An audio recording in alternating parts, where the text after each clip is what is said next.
आपने स्मरण किया हो, कभी ख्याल किया हो, अभी आप मेरी बातें सुन रहे हैं और रास्ते पर गाड़ियां निकल रही है, उनकी आवाज़ें हो रही है।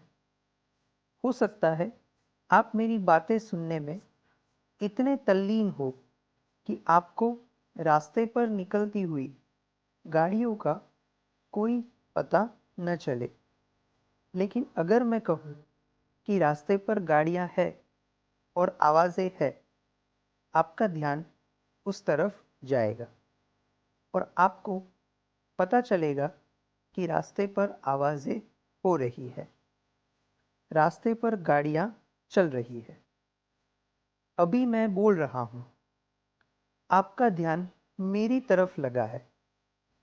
आपको पता भी नहीं होगा कि जिस कुर्सी पर आप बैठे हैं वह सख्त है और आपको गड़ रही है। लेकिन जब मैं कहूँगा कि आप कुर्सी पर बैठे हुए हैं, तत्क्षण आपका ध्यान कुर्सी की तरफ जाएगा। आपको अपने चारों तरफ कुर्सी घेरे हुए मालूम पड़ेगी।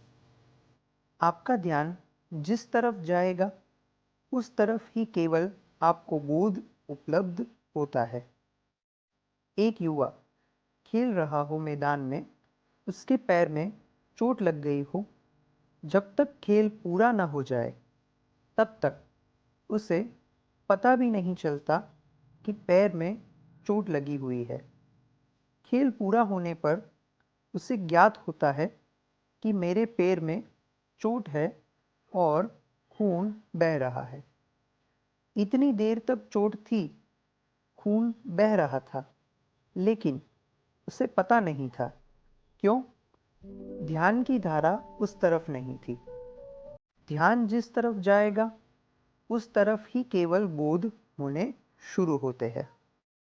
काशी में एक नरेश थे। 1920 में उनका एक ऑपरेशन हुआ।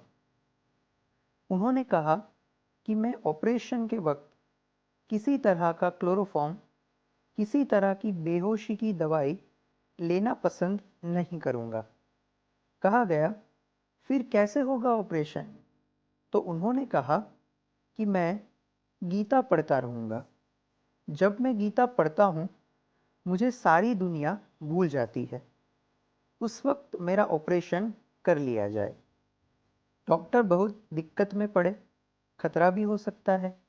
वे गीता पढ़ते और बीच में ध्यान टूट जाए तो डॉक्टर ने छोटा मोटा ऑपरेशन करके पहले देखा तो पाया अगर उनका हाथ भी काट दिया जाए तो भी वे गीता पढ़ते वक्त उन्हें उसका बोध नहीं होता। फिर उनका पूरा ऑपरेशन हुआ। अब ऑपरेशन की सारी दुनिया में चर्चा हुई। बड़ा ऑपरेशन था, पेट का ऑपरेशन था। वे गीता पढ़ते रहे और ऑपरेशन हुआ।